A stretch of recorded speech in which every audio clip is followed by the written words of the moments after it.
অর্থের অভাবে পড়াশোনা ও খেলাধুলা থমকে যাওয়ার উপক্রম ফুটবলে অসাধারণ নৈপুণ্য দেখানো সাতক্ষীরার মেয়ে প্রতিমার। দেশের হয়ে খেলেছেন অনূর্ধ্ব-15 ও অনূর্ধ্ব-17 দলে, অংশ নিয়েছেন ভারতের আন্তর্জাতিক সুব্রত কাপেও। ডাক পেয়েছিলেন জাতীয় দলেও, তবে বেতন বকেয়া থাকায় বিকেএসপিতে তার থাকা নিয়েই দেখা দিয়েছে শঙ্কা। সরকারের কাছে সাহায্য চেয়েছেন প্রতিমা ও তার বাবা মা। দারিদ্রতাকে হার মানিয়ে পড়াশোনার পাশাপাশি ফুটবলে দেখিয়েছেন অসাধারণ নৈপুণ্য।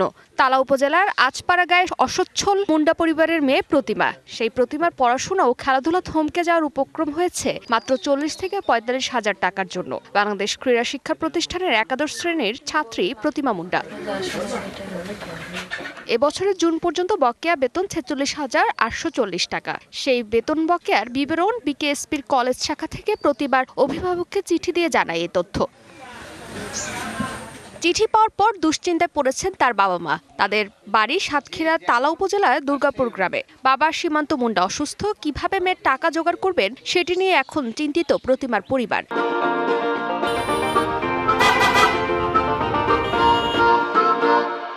এবছর প্রতিমা জাতীয় দলে ডাক পেয়েও অসুস্থতার কারণে যোগ দিতে পারেননি। এখন বেতন বকেয়া থাকায় বিকেএসপিতে থাকা নিয়ে শঙ্কায় এই তরুণ ফুটবলার। বিকেএসপির হয়ে আমি একটা ইন্টারন্যাশনাল সুব্রত কাপ খেলি ইন্ডিয়াতে।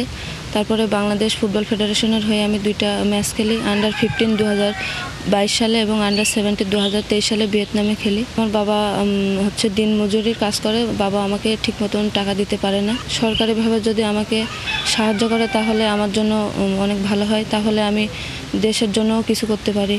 মেয়ে যেন খেলাধুলা চালিয়ে যেতে পারে তার জন্য সরকারের কাছে সহযোগিতা চাইলেন প্রতিমার বাবা মা।